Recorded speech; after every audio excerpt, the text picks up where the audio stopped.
Assembleia de Mato Grosso celebra o sucesso de programa pioneiro para pessoas com síndrome de Down. Deputados lembram os 60 anos do golpe militar.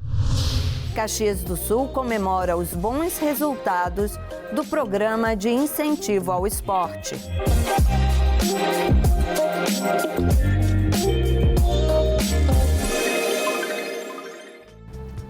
Oi, pessoal! Você quer inclusão?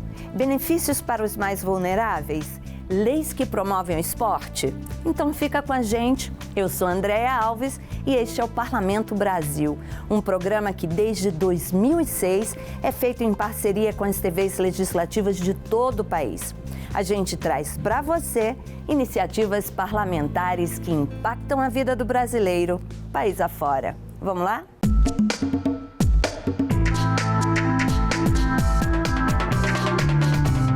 300 mil é o número aproximado de brasileiros que têm síndrome de Down, uma alteração genética que afeta as características físicas e intelectuais da pessoa.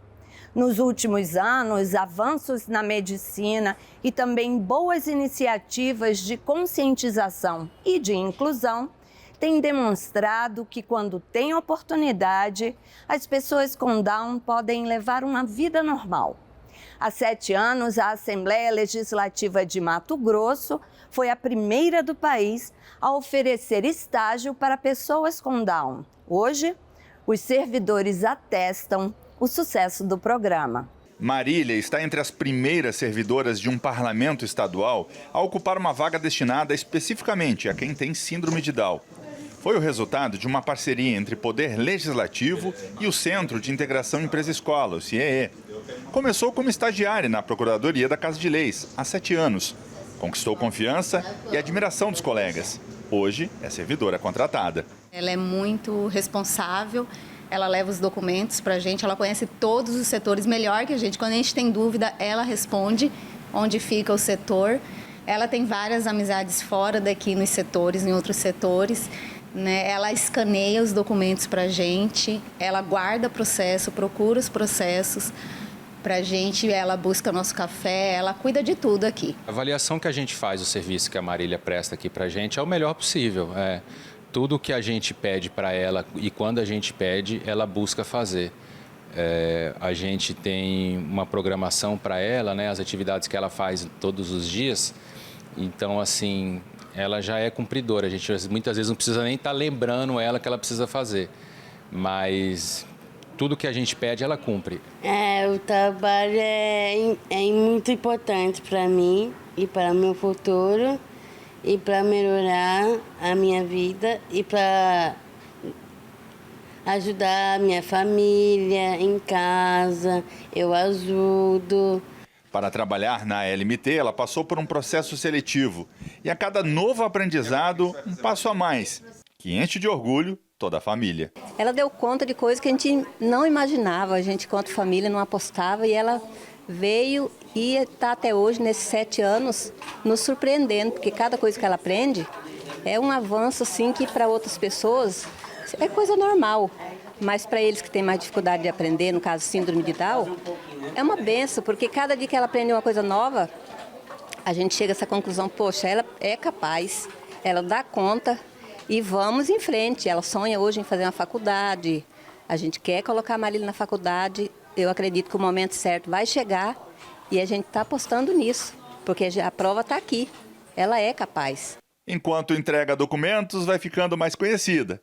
E acaba sendo um tipo de porta-voz sobre o quanto liberdade e oportunidade são fundamentais a quem tem Down, somadas a uma habilidade incrível de levar carisma onde estiver.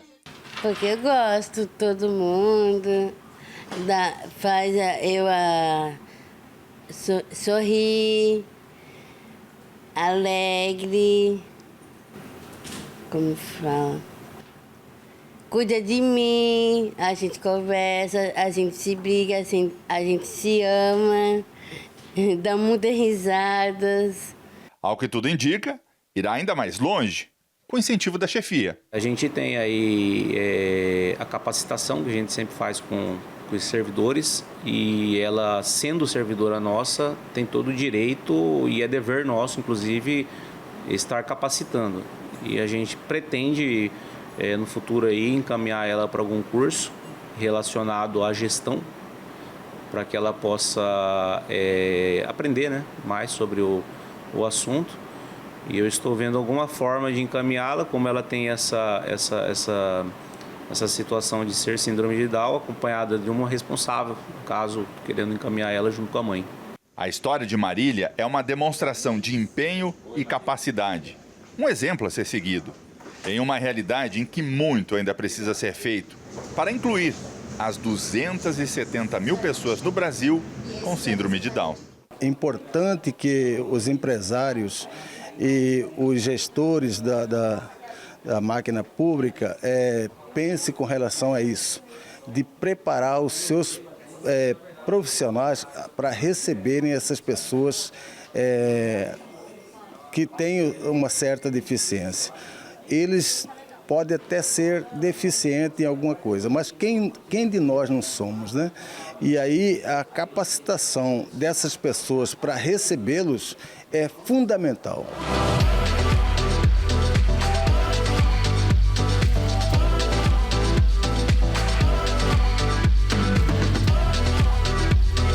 Ela faz diversas coisas aqui. Quando ela não vem, a gente sente muita falta do trabalho e principalmente dela.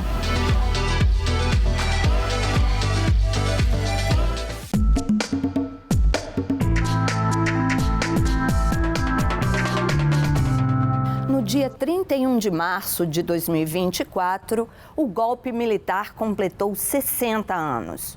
Durante 2 décadas, os militares governaram o Brasil. Nesse período, o Congresso Nacional foi fechado por 3 vezes e muitos parlamentares foram cassados. No dia 31 de março de 1964, o golpe de Estado deu fim ao governo do presidente eleito João Goulart. Por 21 anos, os militares governaram o Brasil e executaram os chamados atos institucionais para dar ao Poder Executivo amplos poderes. Nesse período, por 3 vezes o Congresso Nacional foi fechado e 173 deputados foram cassados. O deputado Pompeu de Matos, do PDT do Rio Grande do Sul, contou que o pai dele foi preso sem saber a razão. Meu pai, em 64, foi preso pela ditadura. Quem lhes prendeu nunca disse a razão da prisão. E o meu pai morreu sem saber.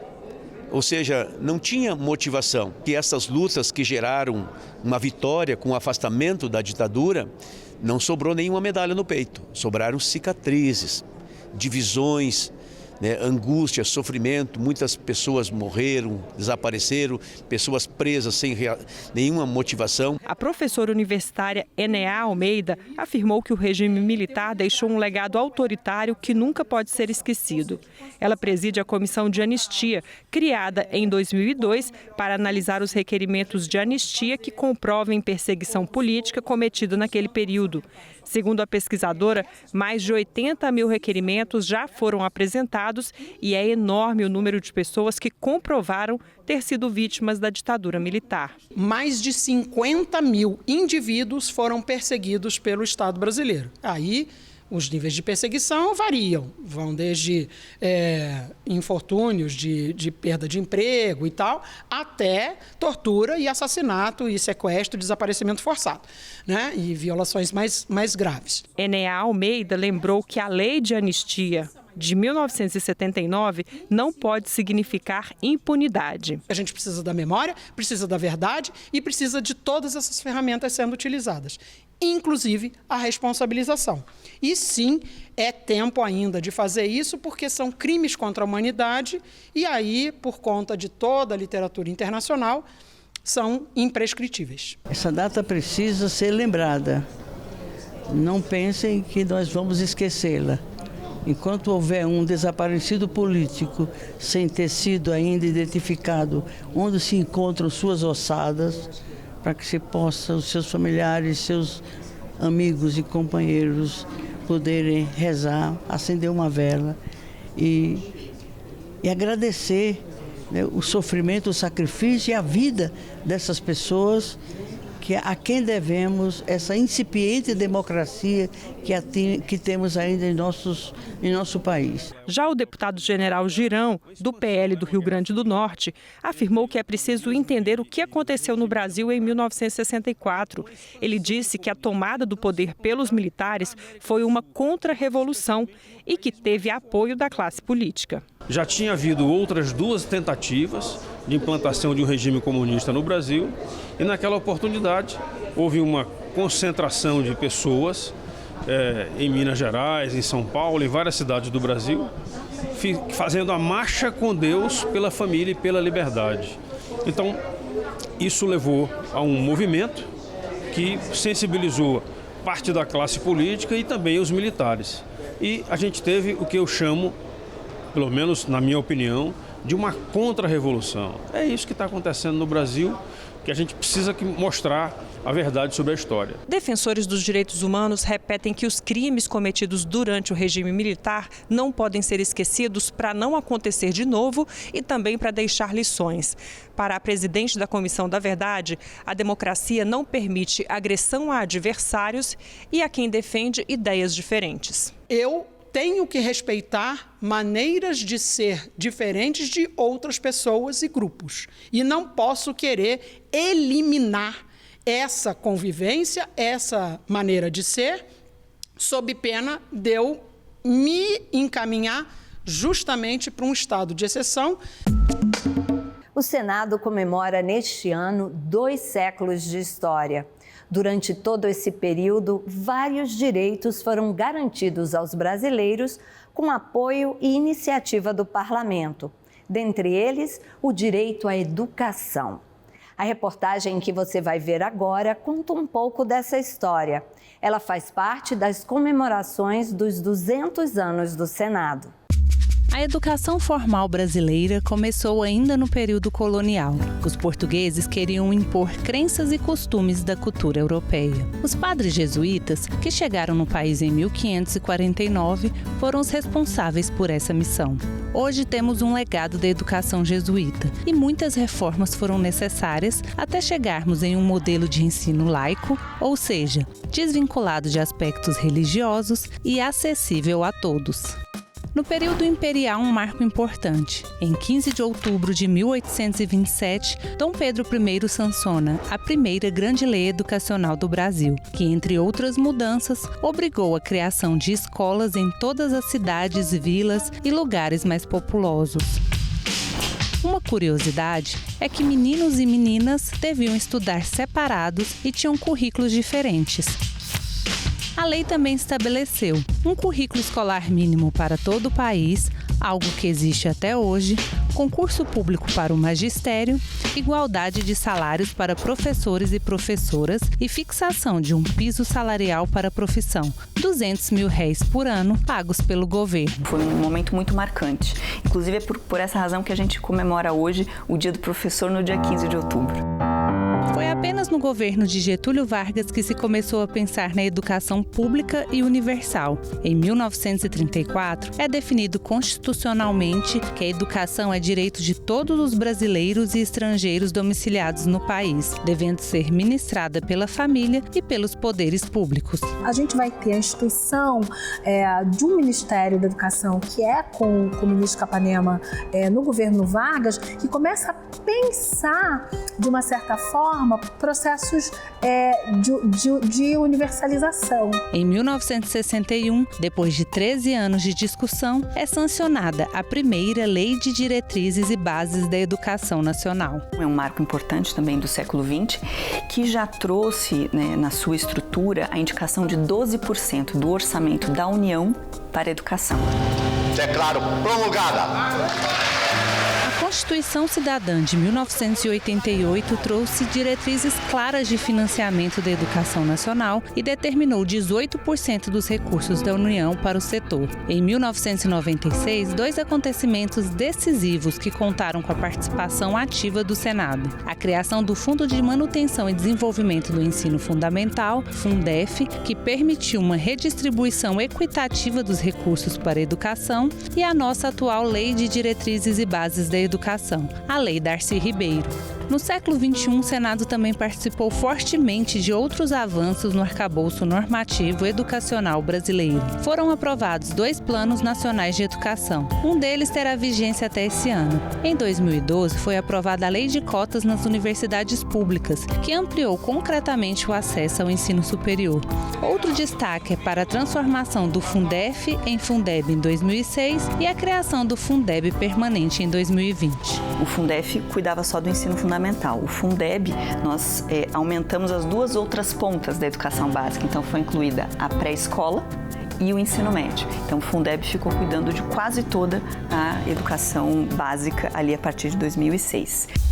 Recentemente, também foi aprovado no Senado um projeto que trata do Sistema Nacional de Educação. O texto ainda precisa ser aprovado na Câmara dos Deputados. O Sistema Nacional de Educação é algo essencial para toda a área educacional, desde a creche até o pós-graduação.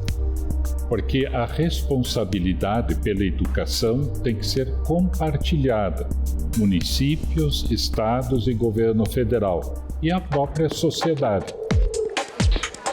Novo ensino médio, novo Plano Nacional de Educação, ensino profissionalizante, educação integral e evasão escolar são alguns dos temas que estão pautando o Senado atualmente na área da educação. O Senado nunca se ausentou dessa missão e nas últimas décadas ainda mais contribuindo para que a gente possa aumentar o acesso à qualidade e à equidade na educação básica e no ensino superior no Brasil.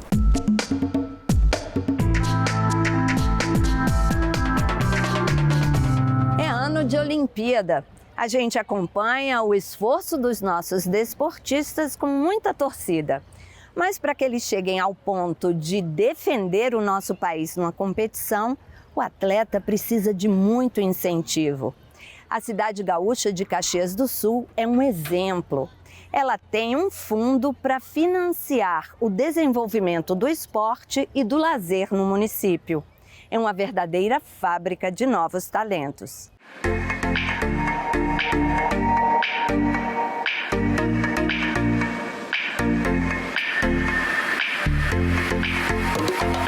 Esporte é lazer, é saúde, é consciência do corpo e da mente. Pode ser também a realização de um sonho. Está previsto na Constituição desde 1988, como um direito de todos e um dever do Estado na garantia do acesso à prática. Em Caxias do Sul, há 20 anos, surgiu uma política pública com o objetivo de criar um fundo para cumprir com a lei federal. A iniciativa foi uma das primeiras do país. Em 17 de dezembro de 2003, o prefeito sancionava a lei que seria pioneira no Rio Grande do Sul. Aprovada pela Câmara, instituiu o Fundo Municipal de Desenvolvimento do Esporte e Lazer de Caxias do Sul, o Fundel.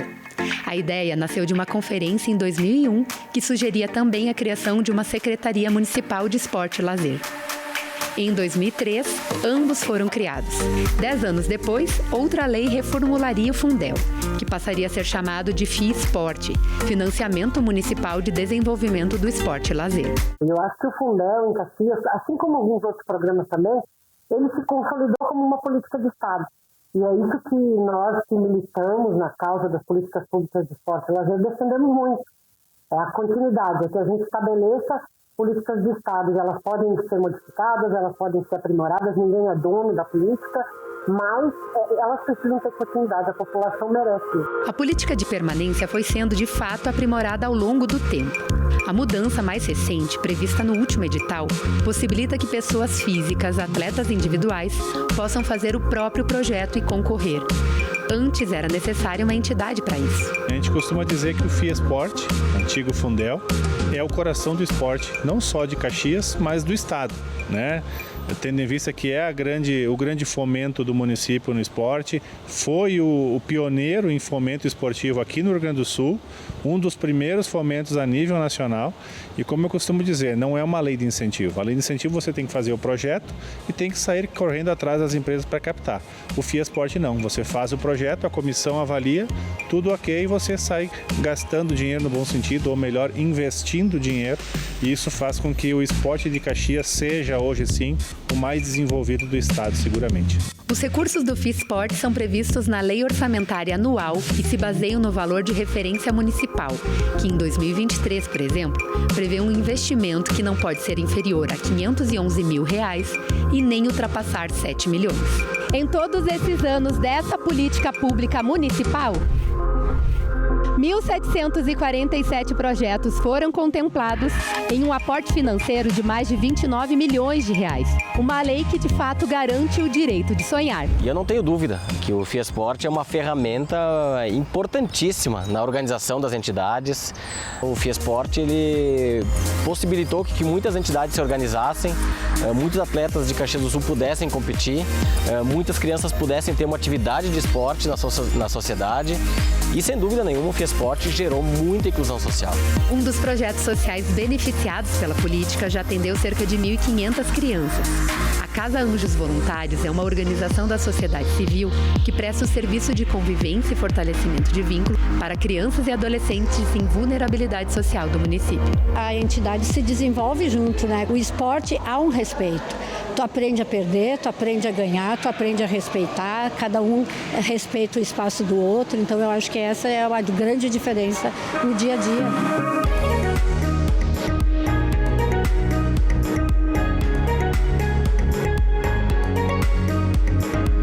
Nicole tem o sonho de ser atleta profissional de jiu-jitsu. Conheceu o esporte com 6 anos de idade. Tu tem que aprender a perder e persistir no que tu quer. O jiu-jitsu, que abraça Nicole no sonho da profissionalização, é o mesmo que ensina Pedro a lidar com as próprias emoções. Eu me desestresso, né? Porque, quando eu me estressava e eu não lutava, eu devolvia nas pessoas, xingando elas. Daí, agora tu desestressa tudo aqui no esporte.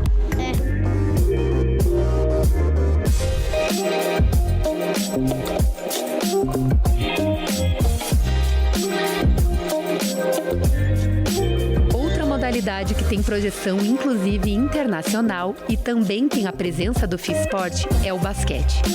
Um time atendido pela política desde 2008 já conquistou 7 títulos em campeonatos estaduais, 11 em torneios estaduais e nacionais, uma Liga de Ouro e o título de campeão do torneio internacional na China.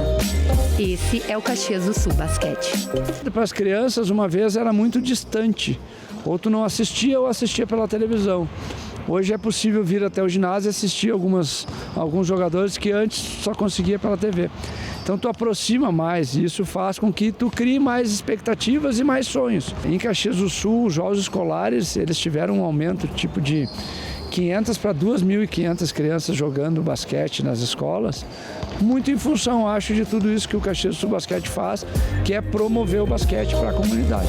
Sempre trabalhando, sempre aproveitando as oportunidades, dando o meu melhor sempre, porque eu estou tendo a chance de poder viver de uma coisa que desde meus 8 anos eu tinha convicção que era isso, e agora eu estou aí para poder viver do meu sonho, para poder ajudar minha família e tem uma carreira muito grande pela frente. Uma lei pensada para melhorar a vida das pessoas e que há 2 décadas vem possibilitando que novos sonhos sejam possíveis.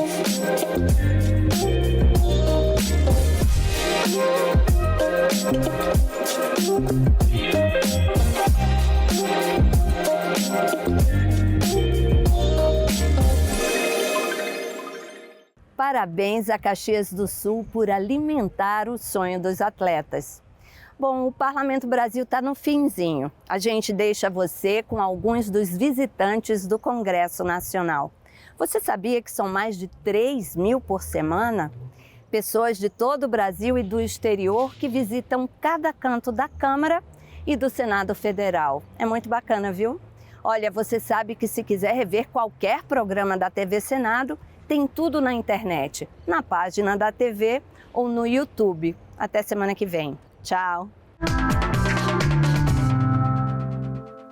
Gostei muito de tudo aqui, tudo muito grandioso. A obra do Oscar Niemeyer, ela foi muito bem pensada para tudo que é colocado aqui, tanto do Senado como da Câmara dos Deputados. É muito lindo, né?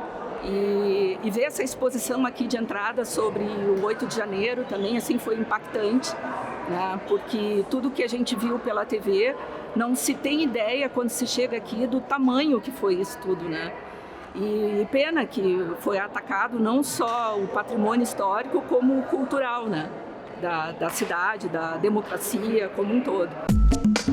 Democracia eu acho que é muito importante, né? Sem a democracia, nosso Estado não vai para frente. Então, todas essas políticas, elas visam fortalecer a democracia. Eu estou fazendo uma simples visita aqui, mas querendo ou não, a gente aprende, acaba aprendendo mais, né? Sobre como é que funciona o processo de democracia no Brasil. É muito importante a democracia porque ela é que rege, né? O funcionamento do nosso Estado, do nosso país, para a gente ter nossos direitos, a liberdade, né? O que chamou mais atenção foi que é muito importante, principalmente, a acessibilidade das pessoas que tem aqui. Porque uma vez que todo esse espaço representa o povo e a ação que o povo precisa tomar e de como as leis influenciam na população, a acessibilidade se mostrou muito importante, que é muito visível tanto na Câmara Estadual, que é tanto visível nas duas câmaras. Nós esperamos não só mostrar que o autista pode estar onde ele quiser estar, para que ele possa estar, principalmente esse espaço de construção, entendendo que ele traz consigo uma causa, que aqui é espaço de votação, onde a política é fomentada, onde ela acontece, para que ele tenha esse entendimento de construção de cidadania. E aqui é um espaço importante. Então, estar aqui é uma vitória, para Henrique, que superou a viagem, toda a demanda que o autismo representa, todas as limitações sensoriais, para estar aqui presente, entendendo que é importante estar nesse espaço de construção de políticas públicas. Eu já tinha um sonho de vir visitar o Congresso, mas após o acontecimento do dia 8, que passou em toda a rede nacional e internacional, despertou ainda mais a curiosidade de tudo que aconteceu aqui. Eu, como conselheiro tutelar, acredito em políticas públicas voltadas a crianças e adolescentes e inclusões nas escolas. Eu acho que a gente tem que estudar a democracia desde o berço. A gente tem que ter a questão democrática desde a escola, do fundamental ao ensino médio, porque hoje a gente só vai ver a democracia e o que é a democracia dentro da universidade. Então, eu acredito que tem que se mudar, começando de hoje, e construindo um futuro próximo.